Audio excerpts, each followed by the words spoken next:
ఎన్నికల్లో మరిన్ని సీట్లు పెంచేటువంటి అవకాశం ఉంటుంది. ఖచ్చితంగా జగన్మోహన్ రెడ్డి గారు ఇచ్చిన మాటకు కట్టుబడి ఉన్నారు. ఈరోజు రాష్ట్రంలో మాదిగ సామాజిక వర్గం మొత్తం కూడా జగన్మోహన్ రెడ్డి గారు వెంటే ఉన్నారనేటువంటి విషయాన్ని మేము ఖచ్చితంగా చెప్పడానికే మేము ఈరోజు అందరం కలిసి ఒక నిర్ణయం తీసుకొని మీడియా ముందుకు రావడం జరిగింది. ఈరోజు ప్రతి జరిగేటువంటి ప్రతి ఎన్నికల సందర్భంగా మందాకృష్ణ రాష్ట్రంలోకి రావడం, ప్రతిసారి మాదిగల్ని ఏదో ఒక రాజకీయ పార్టీకి తాకట్టు పెడుతున్నటువంటి పరిస్థితులు ఉన్నాయి. ఆ తాకట్టు పెడుతున్నందువల్ల మాదిగలు రాజకీయంగా వెనుకబాటుకి కారణం ఈరోజు మందాకృష్ణ మాదిగ మాత్రమే అని మీకు తెలియజేస్తా ఉన్నా. ఈ రాష్ట్రంలో ఉన్నటువంటి మాదిగలందరూ కూడా మందాకృష్ణని తరిమి పట్టాలని చెప్పి నేను పిలుపునిస్తా ఉన్నా. ఎందుకంటే 30 ఏళ్ల నుంచి వర్గీకరణ పేరు చెప్పుకొని దండుకోవడం తప్పితే మాదిగ సామాజిక వర్గానికి చేసిన మేలేందో చెప్పాల్సినటువంటి అవసరం ఉందని నేను అడుగుతా ఉన్నా. ఏ ఒక్కరినైనా రాజకీయంగా ఈ 30 ఏళ్లలో రాజకీయంగా ఎదగదీశారా, సామాజికంగా ఎదగదీశారా, ఆర్థికంగా ఎదగదీశారా? ఏ రంగాల్లో ఈ వర్గాలు మరి పైకి వచ్చారో, ఈ వర్గాలు ఏ విధంగా మరి ముందుకు నడిపించారో చెప్పాల్సిన అవసరం ఉంది. కేవలం ఒకే ఒక్క అంశాన్ని, వర్గీకరణ అంశాన్ని పట్టుకొని అన్ని రంగాల్లో కూడా మాదిగ సామాజిక వర్గాన్ని వెనక్కి తొక్కినటువంటి పరిస్థితులు, వెనకబడినటువంటి పరిస్థితులు ఈరోజు ఆంధ్రప్రదేశ్లో ఉన్నది అనేటువంటి వాస్తవం. అయితే దాన్ని అర్థం చేసుకునే ఈరోజు గౌరవ ముఖ్యమంత్రి వర్యులు ఈ వర్గాన్ని ముందుకు తీసుకురావాలని, ఈ వర్గానికి నేను ఒకటే ఒక మాట చెప్తా ఉన్నా. ఈ రాష్ట్రంలో ఎన్నడూ జరగని విధంగా, ఈ 2 రాష్ట్రాలు కలిసినప్పుడుగా ఈ రాష్ట్రం ఎన్నడూ జరగని విధంగా ఒక మాదిగ మహిళను హోంమంత్రి చేసినటువంటి చరిత్ర వైఎస్ఆర్ కాంగ్రెస్ పార్టీది వైఎస్ జగన్మోహన్ రెడ్డి గారు. మరొక పక్క కీలకమైనటువంటి మంత్రివర్గం, ఎడ్యుకేషన్ అయితేమి లేదా మున్సిపాలిటీ అయితేమి, ఇలాంటి కీలక పదవులు కూడా మాదిగ సామాజిక వర్గానికి సంబంధించినటువంటి వ్యక్తికి సురేష్ గారికి కానివ్వండి, లేదా హోమ్ మినిస్టర్గా వనిత గారికి కానివ్వండి అవకాశం కల్పించినటువంటి వ్యక్తి వైఎస్ జగన్మోహన్ రెడ్డి గారు. అలా ఈ విధంగా అనేక పదవుల్లో మనందరినీ మరి ఒక చైర్మన్ హోదాలో ఉంచడం కానివ్వండి, లేదా అనేక మందిని ఇతర పదవుల్లో ఉంచడం కానివ్వండి, సందర్భంలో మరి మళ్ళీ మందాకృష్ణ ఈ రాష్ట్రంలో ఎంటర్ అయ్యి మరి చంద్రబాబు నాయుడు గారికి తాకట్టు పెట్టడానికి మరి ఈరోజు మళ్ళీ మాదిగ సామాజిక వర్గాన్ని వినియోగించుకుంటున్నాడు అనేటువంటి మాట వాస్తవం. అది మాదిగ సామాజిక వర్గంలో ఉన్న మరి ప్రతి ఒక్కరు కూడా గమనించాల్సినటువంటి అవసరం ఉంది. ఈ 30 ఏళ్లలో మనం ఏమి సాధించాము?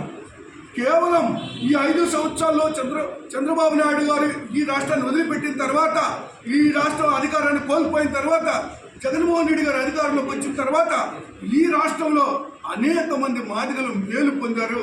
అనేక మంది ఆర్థికంగా, రాజకీయంగా, సామాజికంగా ఎదిగారు అనేటువంటి మాట వాస్తవం అని నేను చెప్పదలుచుకున్నాను. ఎందుకంటే ఇప్పుడు వీళ్ళు కేవలం మరి ఇటు బీజేపీతో అంటగా చంద్రబాబు నాయుడు గారు. మీరు ఒకసారి చూస్తే మొన్న హైదరాబాద్లో లక్షలాది మంది మాదిగలు ఈ రాష్ట్రం నుంచి కూడా అక్కడికి వెళ్ళి వర్గీకరణ ప్రకటన ఆ రోజే అవుతుంది, ఆ రోజే వేదిక మీద ప్రధానమంత్రి గారు ప్రకటిస్తారని చెప్పేసి నమ్మబలికి మందాకృష్ణ వీళ్ళందరినీ తీసుకెళ్లి హైదరాబాద్లో మరి సభ పెడితే ఏమైందంటే ఆయన ఏమన్నా ప్రకటన చేశారా? కేవలం రాజకీయ ప్రయోజనాల కొరకు ఈ జాతిని తాకట్టు పెడుతున్నారు అనేటువంటి మాట వాస్తవం. కేవలం రాజకీయ ప్రయోజనాలే. వేదిక మీద ఈ యొక్క మరి వర్గీకరణ గురించి ఎలాంటి ప్రకటన చేయకుండానే ప్రధానమంత్రి గారు హైదరాబాద్లో వెళ్ళడం జరిగింది. మళ్ళీ అదే సెటప్ చంద్రబాబు నాయుడు గారు అయితేమి, పవన్ కళ్యాణ్ గారు అయితేమి, మోడీ గారు అయితేమి మళ్ళీ వాళ్ళే ఇక్కడ ఆంధ్రప్రదేశ్లో కూడా మళ్ళీ మోసం చేయడానికి మళ్ళీ ఈ యొక్క కార్యక్రమాన్ని, మరి ఈ వర్గీకరణ కార్యక్రమాన్ని ముందుకు తీసుకొస్తున్నటువంటి పరిస్థితులు ఉన్నాయి. దీన్ని గమనించాలని కోరుతా ఉన్నా. పదే మోసపోవడానికి ఆంధ్రప్రదేశ్లో ఉన్నటువంటి మాదిగలకు సిద్ధంగా లేరు అనేటువంటి మాట గమనించాలని నేను కోరుతా ఉన్నాను.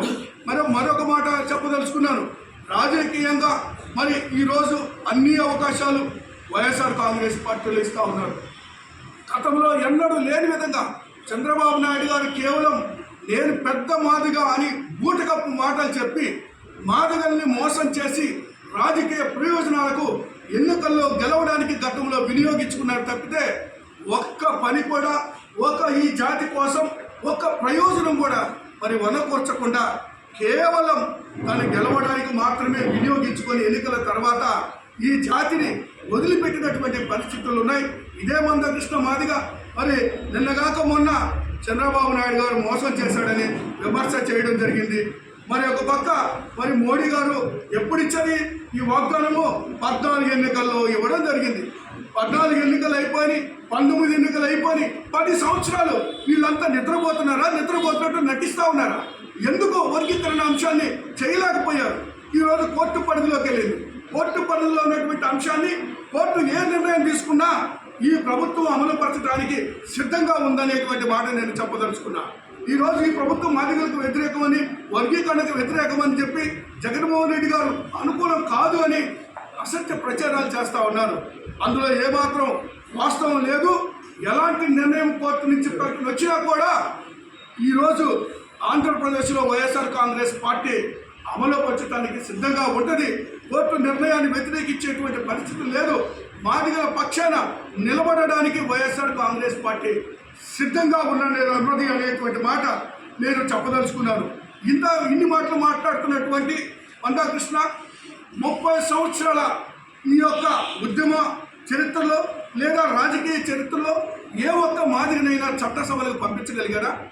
ఏ ఒక్క మాదిగైనా చట్టసభల్లో, అసెంబ్లీలో కానీ పార్లమెంట్లో కానీ ఒక్కళ్ళైనా సరే మరి ఇన్ని పార్టీలతో ఎలియన్స్లు పెట్టుకుంటా ఉన్నారు. ఎందుకు సీట్లు తీసుకోవట్లేదు?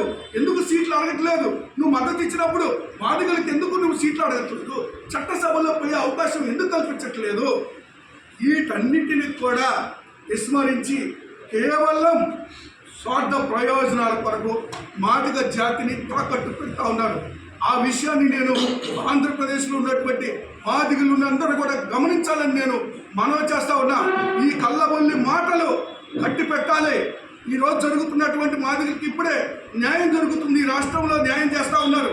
దానికి కూడా అడ్డుకట్ట వేయాలని, దానికి కూడా మరి వెనక్కి లాగాలని, మాదిగ జాతి అభివృద్ధి చెందకుండా మరి మొత్తంగా వెనక్కి లాగేసి మరి గత జీవితానికి తీసుకెళ్లేటువంటి ప్రయత్నాలు జరుగుతూ ఉన్నాయి.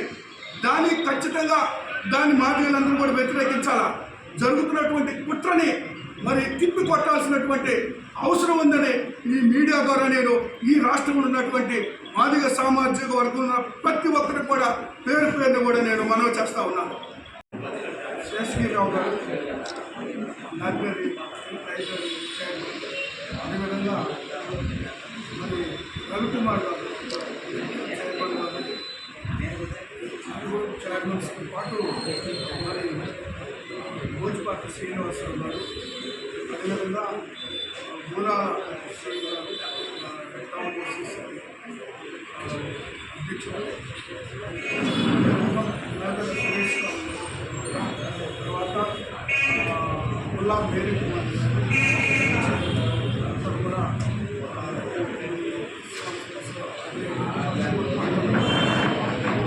ఈ యొక్క ప్రెస్ కాన్ఫరెన్స్ ముఖ్య ఉద్దేశం ఏంటంటే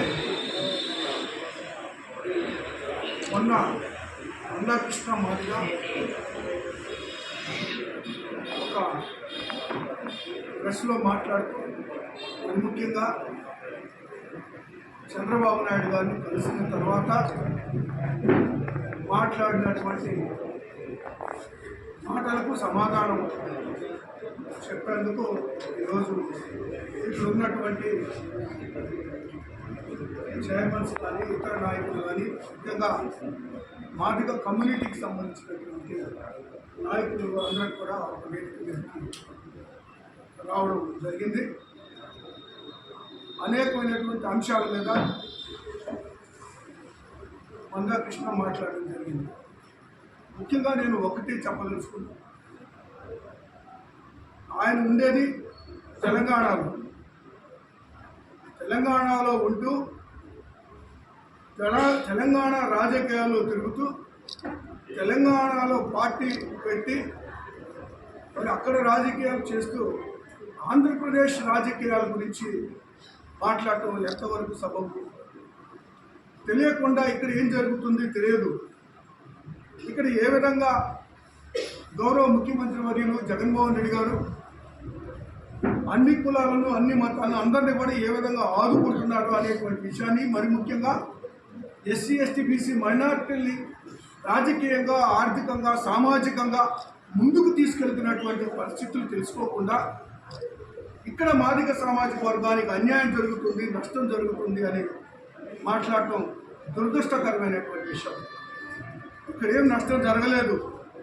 ముఖ్యంగా అంచెలంచెలుగా ఈ సామాజిక వర్గం రాజకీయంగా కానివ్వండి, సామాజికంగా కానివ్వండి, ఆర్థికంగా కానివ్వండి ఎదుగుతున్నటువంటి పరిస్థితుల్లో ఈ రాష్ట్రంలో ఉంది.